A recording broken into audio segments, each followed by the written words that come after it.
रात की खामोशियों में तेरी याद की सदा गूंजती है। हुआ के हर झोंके में तेरे लम्स की खुशबू बसी है। चांदनी के संसारा साथ तेरे दमों की चाप सुनते, मेरी हर सांस बस तेरे नाम की सदा कहती है।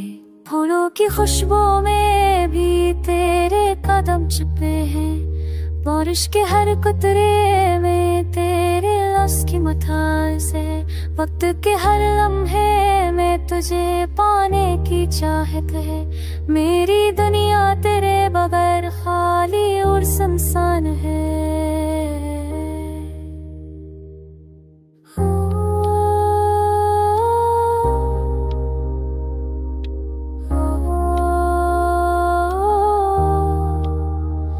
यादों के काफिले दिल को चलने कर देते हैं, पर उम्मीद की रोशनी अभी भी तुझे ढूंढती है।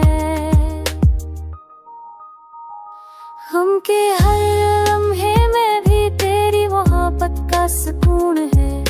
मेरी तन्हाई में बस तेरा साया आहता है। मैंने चाहा तुझे लफ्ज़ों से नहीं, दिल की धड़कन से। हर दुआ हर ख्वाहिश हर तमन्ना तेरे नाम है। जिंदगी का हर लम्हा तेरे बगैर बेरंग है। मेरी दुनिया तेरे इश्क के बगैर और बेजान है। तेरी आवाज की मिठास दिल को बहलाती है।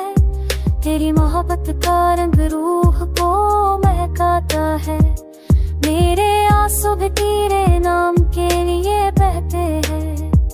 मेरी हर खुशी बस तेरे अक्स की कासी करती है। सुबह की पली करन तुझे याद करके मुस्कुराती है। रात की तारीकी में भी तेरी याद चमकती है। वक्त के बहाव में सब कुछ बदलता है, पर मेरा दिल हमेशा तेरे इश्क के सिवा कुछ नहीं चाहता। चांदनी रात में तन्हाई का रंग भी दिल को बुलाता है, पर तेरे ख्यालों की रोशनी हर दिल को छुपाता है। यादों के हर लम्हे में तुझे पाने की आस है। तुम के हर पल में भी तेरी मोहब्बत को संभालता है। तेरे लम्स के बगैर जिंदगी अधूरी लगती है। तेरी हंसी मेरे बगैर दुनिया पर आ लगती है। मेरी हर खुशी